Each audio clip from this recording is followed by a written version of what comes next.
Welcome to PhotoshopUser TV, brought to you by the National Association of Photoshop Professionals. And now, here are your hosts, the Photoshop Guys.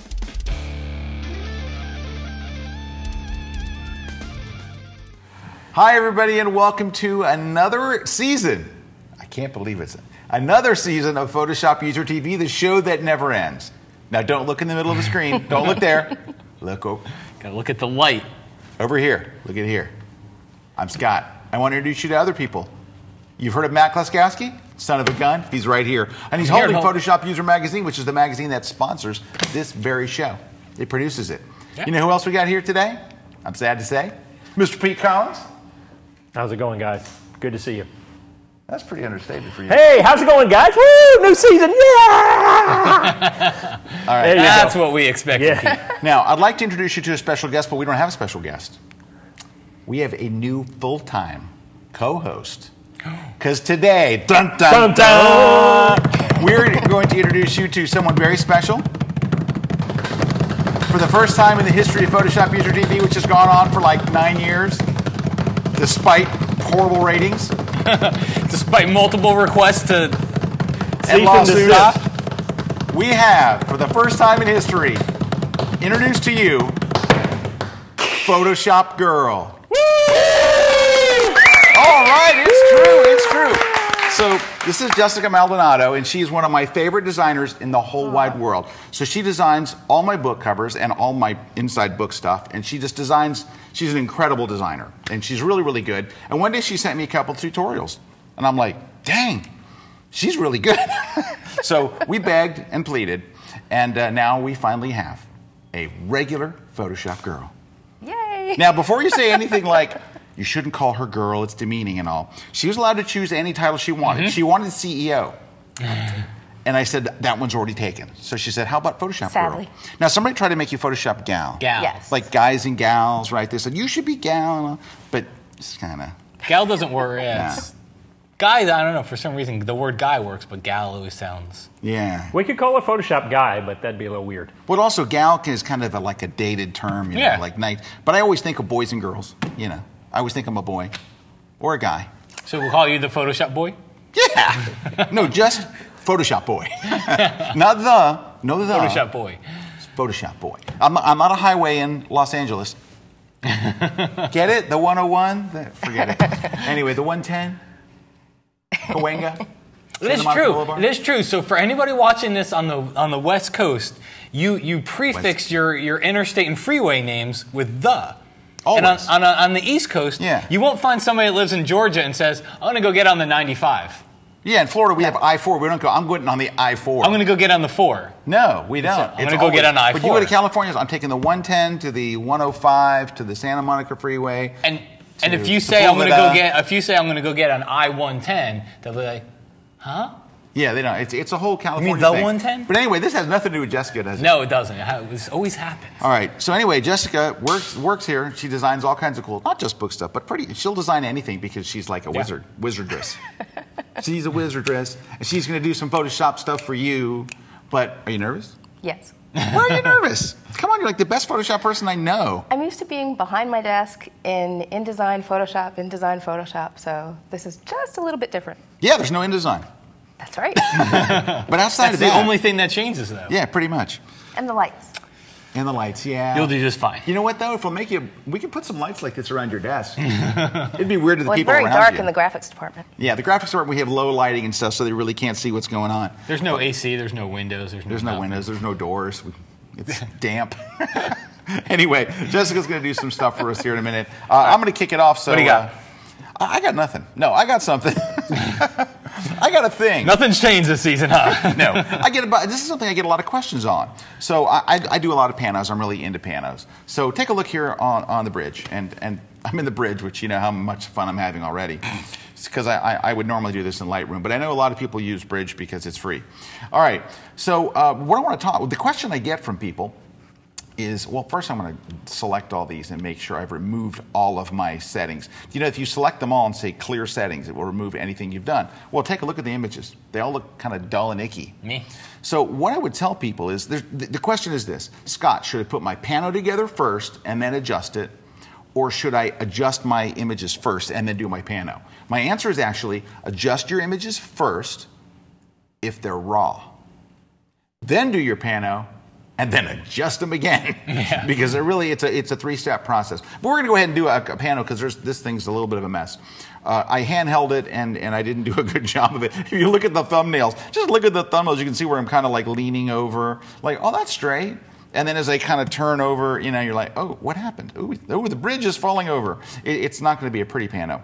But so why would you adjust them first before you make the pano? Well, if you're shooting in RAW, it actually makes a difference because with RAW you have a bigger dynamic range. You want to make your big edits, especially to something that's way underexposed and has all kinds of problems. You want to make those first while it's still RAW. So I'm going to go open. I'm going to press Command R on Mac or Control R on PC to open all of those images in camera RAW, and then I'm going to hit the Select All button so that way all of the images are selected. Now. This is going to be the image I'm trying to act as my source image, but if I wanted to, I could choose another one. So whatever I do to this image, as long as I hit Select All after it, will be applied to all the images. So what do I think needs to be done to this image? Everything. Well, if you even look at the histogram, it's screaming, it's underexposed. So and it was a gray kind of overcast day, but let's bring it up here. And this is where our offices are here in Oldsmar, Florida. So let's just increase that. And then we're going to go to contrast it because sometimes when you bring up the exposure as much as I did, it looks a little flat. So we're going to increase the contrast. The highlights, there's plenty of highlights in this image. In fact, there's a little trick I use to make skies look better is to lower the highlights a little bit. So kind of, you see how it brings back a little more detail and stuff in there? I'm going to open up the shadows a little bit.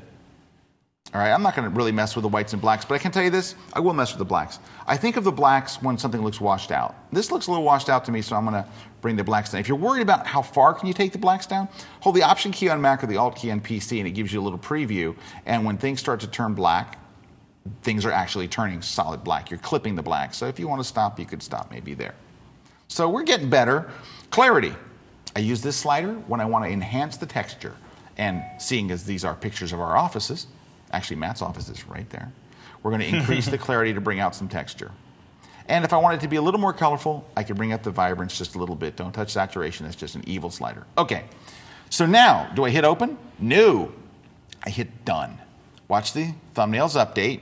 So now I'm looking at Jessica like, Jessica, watch the thumbnails. Look at That's interesting, isn't it? You out there, everyone.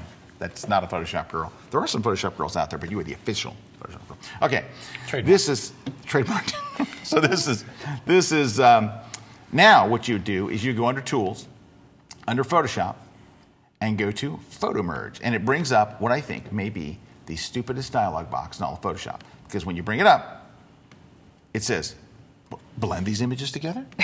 Well, didn't I just choose Photo Merge? Nope. Leave them separate just like they were. Why would I even go to a dialog box to leave them the same? Sorry. Anyway, click OK. And the other options are so... remove vignette?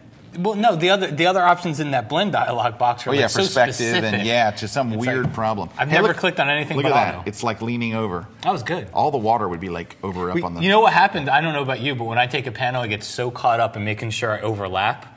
Yeah, I forget about everything else. It doesn't have to be straight as long as I'm overlapping. Well, it doesn't really have to be straight because there's this program that we can use. Photoshop. Oh, Photoshop? Sure, let's try that. I've heard of that. You have? I have.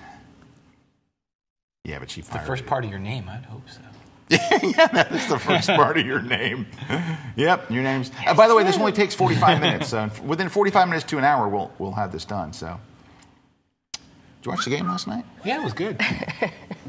What game? I don't know. I was working on something last night. I don't know what it was. I was really tired. Oh, I did a shoot yesterday with an Audi R8. Oh, That was really nice. nice. I would show you some images, but I'm too cool. I don't have them ready. All right, well, so what's new in the industry these days? There's a new Photoshop girl. Okay, it's done. Thank goodness. Woo! Okay, we were running out of stuff to say. Okay, so the image is done here, and look, the whole thing is kind of... So there's a couple things you would do. First, I will generally just flatten the image at this point. Now, the tutorial was really about It's really over, but now that I got it open. Can I go another minute? Anybody care? No, you're All good. right. All right, first thing I want to do is rotate this puppy. In fact, I shouldn't really flatten it. I should merge it together. I did undo, and if I press Command E, it merges them together, but it doesn't flatten them. So now I can go to free transform and easily rotate this. So I kind of think it should be rotated a bit, so it's a little straighter like that. That's kind of a little straighter, right? Yep. All right. Next problem is this side of the earth is just falling off. And this is going to sound really unorthodox, but I have to do this more than you think because obviously I'm not very good at keeping things straight. I make a selection of this whole side. I go to free transform. I go to this little side thing, and I literally just pull it up. I know that looks kind of... Can you really do that? Apparently you can. Mm-hmm. Now, the interesting thing about it is, as long as you don't feather it, you won't see a hard line. Yeah. If you feather it and try to make it soft, you'll see an edge where you did it. But if you don't, it works just great. You don't notice anything at all. And most times we want to feather the selection to kind of... Yeah, normally you would. Hide everything, but this is one of those times where I don't know if this bridge really arcs like that. I kind of think it does because that's a small, and that's a bigger one, and that's a bigger. This is the Oldsmar Bridge, and so I'm going to leave that bent. But if you could unbend it if you wanted to by going to free transform again, right-click and choose warp. Yeah. And then what you would do is just kind of say, this has got to come down some. No, that doesn't look right. I like this. No, I think it looks. That's what I'm saying. I think it's supposed to be arched. Now I can flatten the image. All right, and then I would select these areas, like select that area right there, hold the Shift key, select that area. I'm using the tragic wand here. And then what I want to do is, of course, you know what I'm going to do, right, Matt? Come on, what am I going to do? Talk to me, tell me something. Content aware fill. Content aware fill, you're exactly right. But here's a trick that I have to make content aware fill work better. And that is once you get your selections in place, all right, the areas that have nothing, you're going to go select, modify, and expand. You're going to go out 4 pixels, click OK, and now by expanding out a little into the image area, it kind of helps. We're going to go Edit, Fill, and we're going to fill with Content Aware. Here we go. Hit Fill. 32 minutes later. Now it'll bring up a dialog box. Eventually you'll... Do you do the Jeopardy music in your head? Yeah, I do. I do that. So the little expanding it by 4 pixels kind of makes sure you don't leave a little line. Yeah, it's less obvious. It kind of overlaps and look, boom, ba-da-da-da. And then it fills in all the rest with things that aren't really there. So that worked good. Now, at this point, I mean, I've adjusted some things, but I would still go back and retone the photo. Now, if you have any version of Photoshop CS something, and you wanted to reopen this in Camera Raw, which is, by the way, where I would do it, you just save the image, and then you'd save the image. Let's go ahead and save the image. And what's it called? We'll call it Oldsmar River. Okay, let's make it Oldsmar. All right. So then, here I'll make a new folder. Pano 2. And we'll save it in there. And then what you would do, once it's done, is you would go to the Oldsmar River. And then you want to open it in Camera Raw. You click here and say Open in Camera Raw. You're forcing it to open in Camera Raw.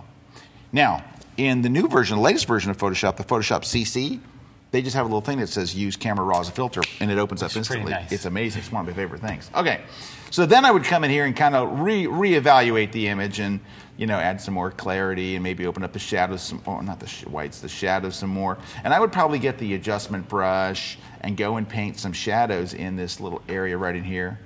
This is where you can kind of just go in there and make this somewhat better. Or I could do a Serge trick. Serge. We have a friend Serge, who's very French. He lives in France. Fantastic man. Very good at Photoshop. What Serge would do to this is, I can tell you, he would first clear all this junk out and then lower the opacity for the whole thing. He would paint over it with make it kind of dark, right? Now he lives in France, which is very close to Oldsmar. Then he would take the brush, hold the Option key, and put in little things of light. He would put light there. Why isn't my light showing up? Is my size so small? He would put little. Oh, that's too big. My lights are too big. Hold on, please hold. I need to make the size a little bit smaller. He would go in here and go, oh, you need a touch of light, right? Oh, I didn't hit, you know what I did? Sorry, folks. Didn't hit the new button. If you don't hit the new button, things go bad. You put little touches of light in places like this. Oh, look, a little thing of light hit in various places. Oh, the sun was so wonderful that day to fall, just on the trees and just on the perfect places. And he would go, you're basically dodging and burning is what you're doing. So anyway, so the whole process is edit them while they're raw, make your pano, go back into camera raw again and finish it off. But don't do it as clunky as I just did with forgetting to hit the new button, because if you don't hit the new button, it thinks you're editing the same thing. Cool. Magnifique. I like it. So, do you think it's time for a break? My God, is it time for a break? Right. That was the longest tutorial I've ever done. Let's take a quick break, and when we get back, I'm pretty sure we got more tutorials. That's not the end of the show. Do we have a theme song for her? We could work on one on the break. We should. All right. We got it. Stick around. We'll be right back here on Photoshop User TV.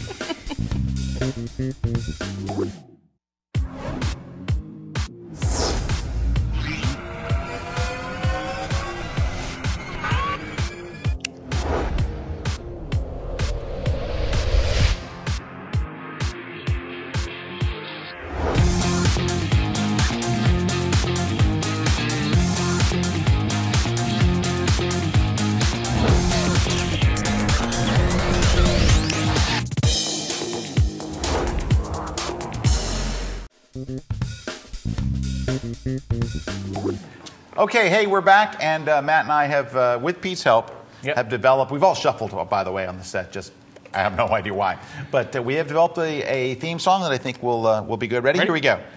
Photoshop girl, Photoshop girl. She's a Photoshop girl. She's a Photoshop girl. She's a Photoshop girl. She's a Photoshop girl. That's it. That's the whole thing. That's all we got. Wow. Hey, she's the only person on the show with a theme song. Yeah, I know. We never had songs, did we? No.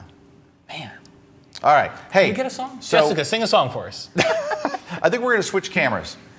And we're going to go to Jessica Maldonado, the new Photoshop girl. Dun, dun, dun, dun, dun. Dun, dun. You're on, Jessica. Thank you. I'm very happy to be here.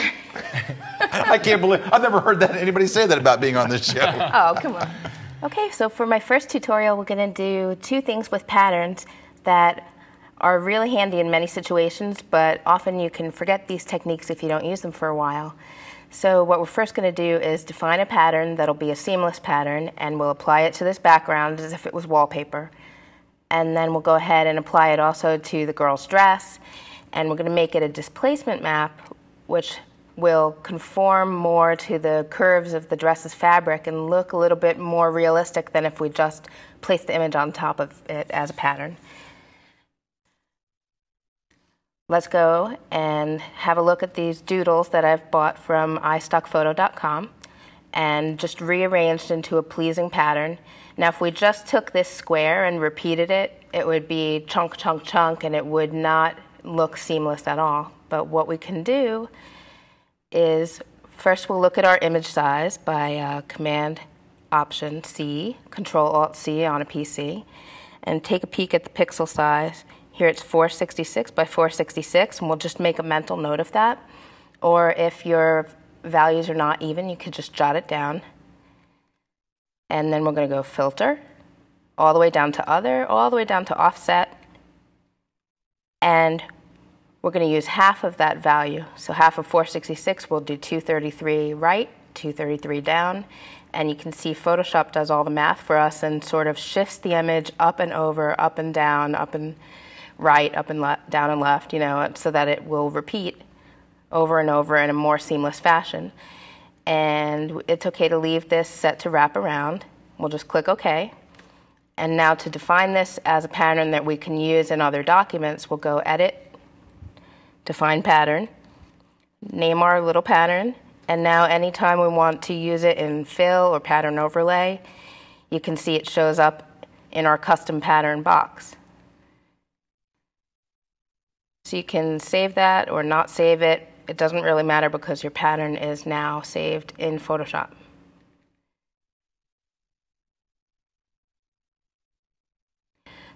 Let's go back to this image of the little girl, which is also from iStockPhoto.com. And I've done a couple of things to prepare this document for us. I've silhouetted the girl using a mask from the channels, and I have made a path around the dress so that we can isolate it to apply our pattern to it. And if you need any tips on making a good silhouette or a good path, there are plenty of tutorials on our NAPP member website. Let's show the whole image again and deselect. First, we'll apply the image to the background. I'm going to make a new layer by going to the bottom of the layers panel and clicking the new layer icon. And we're just going to go edit, fill. And again, we're going to look for our custom pattern that we just set up and click OK. And that's all there is to it. It populates that layer with the pattern that we just made. We could drag it below the silhouette of the girl.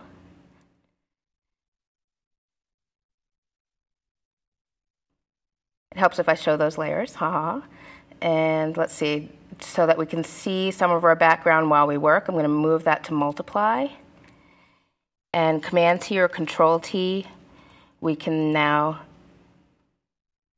free transform this background so that it goes along with the planes of the image itself and looks a little more natural.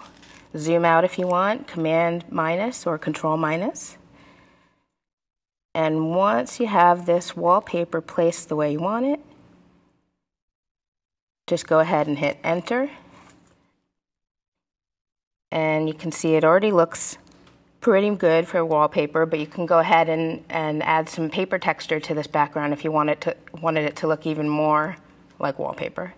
And since we have a white background in our photo and a white background in our pattern layer, leaving this on multiply, we can see some of the girl's cast shadow show up here.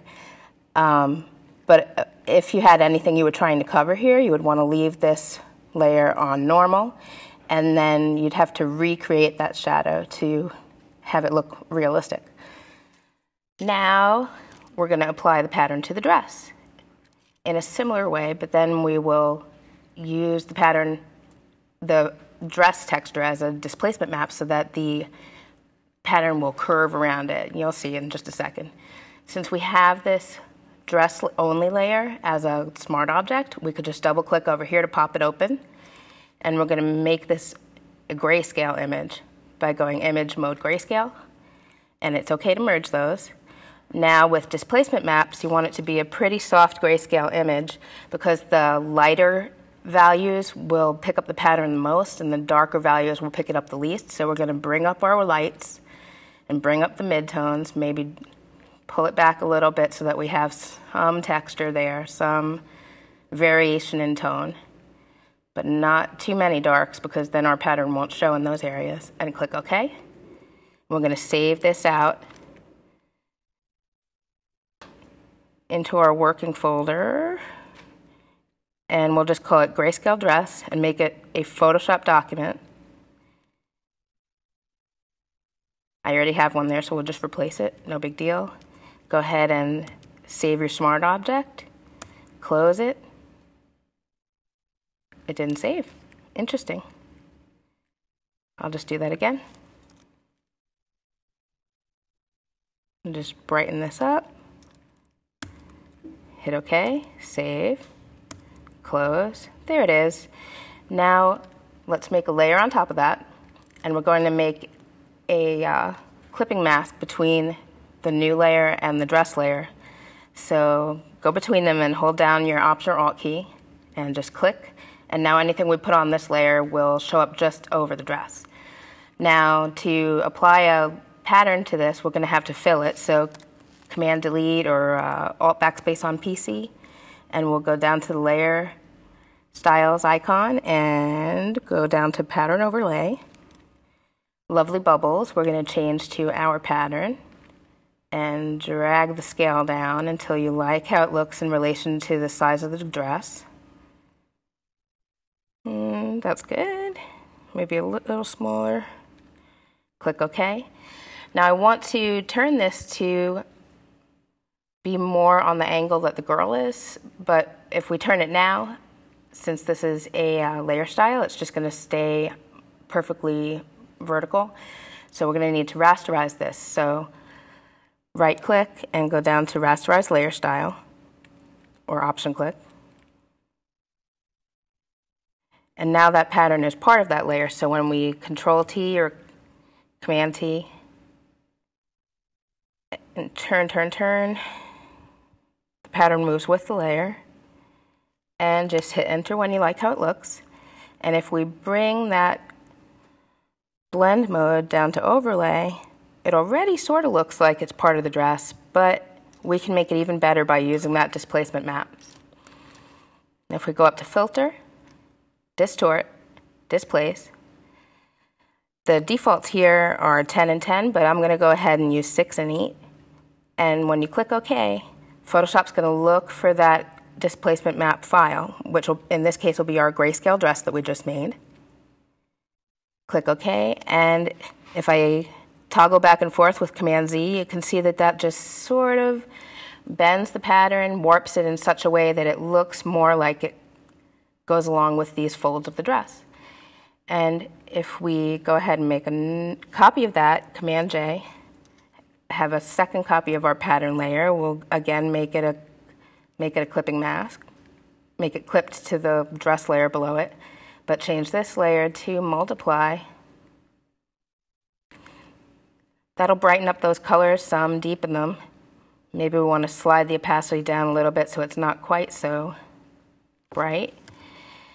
And zoom out and you'll see now it looks like the dress and the wall have the same pattern. And it's pretty cool. I think my daughter would like that.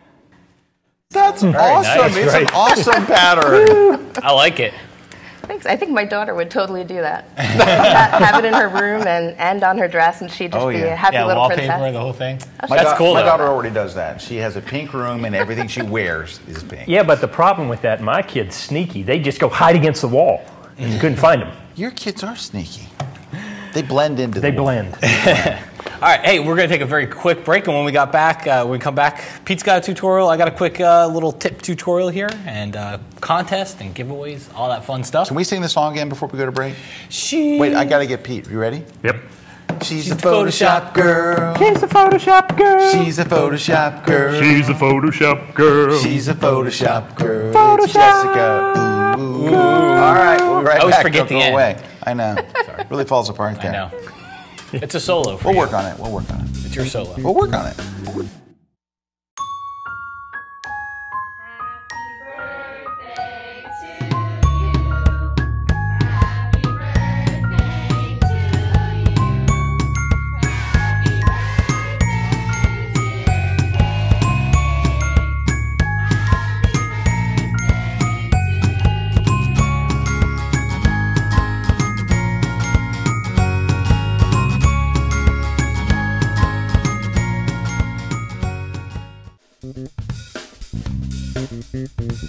Hey, we're back.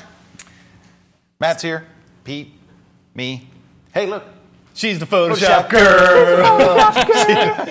We can't stop that song now. All right, what do we got coming up here? We got a tutorial from Petey. I got something. Yep. You're on the road coming up, though. I am on the Dude, road. your seminar, dude, I hear people, I see people posting online. People are freaking over the top about your new seminar, too. So They're lonely people, though, right? No, They're okay? dude, I think you've done a great thing with it, which is bring a lot of the photography tips and tricks out there. Yeah, it's a photography tour, which is weird. It's my first tour that I've done that's just photography. It's called the Shoot Like a Pro Tour, and it's I kind of took my books, the digital photography book, volume 1, 2, 3, 4, kind of brought them to life, did the kind of the best of that kind of thing, and it's going great. Yeah. It's like, my first city had over 500 people. Well, I was looking at some of the comments on your blog after you did some, and people were just like losing their minds over it. Well, So, I've been very lucky to have really, really great crowds. People, I'm next in Seattle on the 23rd, and then I'm in Los Angeles the very next day on the 24th. Or 23rd in Seattle, 24th in LA. Is that right? Yeah, there it is on screen. Okay, it's $99 for the whole day if you're a NAPP member, and you're watching this, and I hope you are a NAPP member, and I hope you are watching. It's only $79, so I hope to see you out there. I'll be there in just a couple weeks, right? yeah. Coming up. Cool. Yay, whee! All right, I'm going to jump in. I just have it's a half mini tutorial, half tip, half pre-shooting kind of thing. So it's all combined in one. But This sounds complex, man. I know it's really. Is there a displacement map? No, there's no Okay, thank displacement. God. So here's a tutorial, or here's a photo I took up in Maine. Fall color, everything looks great. I didn't have a ND filter with me, and this was taken. It was a cloudy day, but it was taken kind of. Let me make it a little brighter here. It was taken probably 12, 1 o'clock. So it was cloudy, but there wasn't any harsh light or anything like that. But take a look at the water. All right. So I couldn't really get my shutter speed. Yeah, you wanted long that more enough. silky look to it. And I didn't have an ND filter with me, so bad planning ahead of time. So what I did, because what a lot of people don't know is that there is a ton of detail in the highlights in our digital photos. Like, so much so that it can be blinking on you in the back of your camera, and we're always taught that if it's blinking at me, it's bad, it's gone. And usually you don't want a lot of your photo blinking at you on the back of your camera. But in this case, I took a version of the photo, so I knew I had one without it. But I took a version of the photo that looked like this. Intentionally overexposed. I mean, yeah, dude, the whole thing was blinking at me. You would never walk away from a photo shoot with this and saying, I nailed that shoot, right? But just to show you just how powerful it is, I mean, take a look. I'm going to take the exposure slider, and this is in Lightroom. It would work just the same in Camera Raw. Watch what happens. I brought all of it down. Take a look at the water here. See how it's got that nice, smooth, silky look to it versus this one where the water's all stopped there. This is a good trick. I know where this is going. This is good. So basically, bring the exposure all the way down. Now you don't even have to bring the whole thing down because that'll take the whole photo down. But now you can bring the highlights down. So if a lot of those highlights look too bright, and then you just go in there with blacks, a little bit of clarity, maybe adjust my white balance a little bit. But that's our before photo. That's our after photo. So two things. If you're ever out there and you do want to shoot, you have water and you do forget you don't have an ND filter with you, shoot it a little bit overexposed. Take one that's not, but then take another one. That's not a little bit overexposed. Shoot it a lot overexposed. That's 2 stops overexposed. Exactly, and get that flowing water, and you'd be amazed when you get on the computer. That's a very good trick right there. So yeah, you never told me that trick. Dude, you're like your office. His office is like right across the hall of me. Come wherever we go. Dude, I got this cool trick. I have to wait for PhotoshopUser TV to see a trick. You know what this makes me want to do? Go to Pete. Go to Pete. Pete, what do you got? We've been doing this too long. All right. Well, I've got kind of a tip on learning. If you are not a NAPP member, you need to be a NAPP member for nothing other than my Photoshop Fun Contest. That's right. On the NAPP website, what I've been doing, this is the 4th one that went on last week, is I will give our NAPP members images that I have, and then they have to take them and do whatever they want with it. And then they turn them in, and I judge from that group who has the best composite images out there. So this last week, these are the 4 images I gave them. And then they did their magic, and they turned in different images, and this was the winning image. I didn't see the butterfly coming. The butterfly, yes.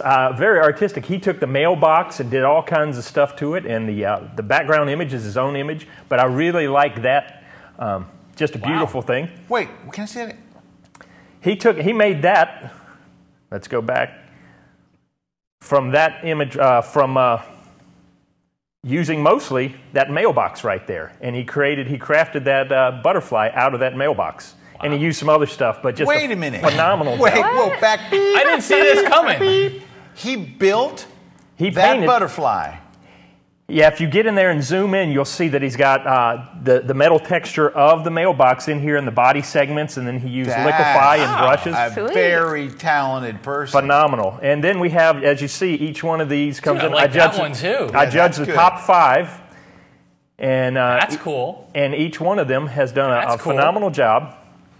And the thing is, the rules are that you can do anything you want with it. I talked to them about not using other people's images and stuff like that, and then I try to give them one that I've done using some of this, and that segues into my little tip, which is because this bottom one is this one right here. That's cool too. You did that? This is the one I did, and my tip is all about. I have a class in Photoshop World talking about using the lens system for compositing. Talks about lighting, elevation, noise, and sharpness. And one of the things I talk about is getting the lighting of all your elements to look right. And one tip that a lot of people miss or don't know about is that when you finish your image, say something like this, is adding a hue and saturation layer on the top of it to kind of blend everything in. And here I've got it set up, and I can adjust how much of an impact I want or how little just by adjusting the opacity. But all you're going to do, if I turn that off, I'm going to come in here and hit hue saturation. I can decide to colorize it, drop down the saturation, bring up the hue to whatever, kind of give it that old feel to it. And it's just very easy to do that. And what happens is it takes the coloring, the lighting of the original image, and where it's okay here, but it kind of, you go, well, that's different than that. You put a hue and saturation layer in there, or you just close it out completely. It kind of like unifies it. It really does. A common thread in exactly. the photo. I say it acts kind of like a color spackling that fills in all the little gaps and makes it more harmonious. And so that's my little tip of what to do when you're working on composites. But if you really want to get better at pulling in composites, come over and join us at the NAPP site, because the best way to get better at doing something is practice. And there's no pressure. It's all fun. Come over there and play with us and learn how to get better at making your composites. We should get some of those people to do a little write-up on what they did, too. Because I'd love to read that, too. And I got to tell you, the whole presentation was so folksy. I really enjoyed that. You know, for a guy from Brooklyn, you come across very sincere. You know, you do what you do. Not to know, you never know the show is sponsored by NAPP, would you? Yeah. Speaking of sponsors, hey, one of our sponsors actually is Peach Pit Press. We love them because they publish our books. You know, the books that Jessica designs, they publish. Anyway, they have a Peach Pit e-deal, okay? It goes from May 1st to May 15th. You get 40% off. You just have to use this code, KelbyTV. So if you use that, the deal is on Stacy Pearsall's a photojournalist's field guide. It's a really, really cool book. She was a military photographer of the year, and she's won all kinds of awards, and she's just loved within the community. She put this cool book together. The original price is $31.99, but you get it for 40% off, $19.19. Where do you do this? Go to peachpit.com/KelbyTV, and when you get there, don't forget to use the coupon code KelbyTV. So another killer deal for our viewers. Now, I think we're about done. We usually have a contest, and there's usually a prize to give away. I do know, I don't see it here, but I do know that we have a copy of the suite, a bottle of water. And a copy of, we have On One's Photo Suite 7. The entire suite. The entire suite. Yeah, so just go to KelbyTV.com. If you look up in the top right corner, there's a little contest link. Go to KelbyTV.com, /contest. And there's a little contest link up there. Just choose Photoshop TV. Leave your name, leave your email, and your website comments. And you can also just give a welcome to Jessica. Yeah. Say, Photoshop girl. She's a Photoshop girl. She's a Photoshop girl. She's a Photoshop girl. She's a Photoshop girl. Oh, Jessica. Ooh. You need to work on that ending. You need to work on that ending. I do. Seriously, we're going to have a tutorial on the ending. All right. We're done. I hate to see it end. No. Well, Jessica, it was very cool to have you on the show. Yes. Thank you for asking me. And you'll be on many shows, even ones that I'm not here for. I can't wait. With any luck at all, right? All right. Petey? Yep. Very folksy today. I am folksy. Loved it. All right. Hey, for those of you who keep wondering, you keep talking about NAPP. Who is NAPP? I don't know. It's people that publish this magazine right here, Photoshop User. I write in there. I write a raw column in there. Yep. But and it's delightful. Let me tell you, it's good stuff. Good stuff. No, I started at square one. I've been doing it for a while and breaking it down. So Pete does a. Oh, sorry. Go ahead. Pete does a classic effects. Yep. Column inside there where he takes like some of the old classics that brings them back to and Corey today. and Felix do incredible over-the-top insano stuff, but we get a lot of also guests, and we have all kinds of columns and articles. But there's a whole lot more than that because we've got real online training, not like this crap. We're talking good stuff. No, we have full courses and all, so we hope you'll check it out. Go to PhotoshopUser.com to learn more about the National Association of Photoshop Professionals, what we call NAPP. Thank you guys for watching. Nicely said. Thank you. It's a gift. We'll see you guys next time right here on Photoshop User TV. Photoshop girl. She's a Photoshop.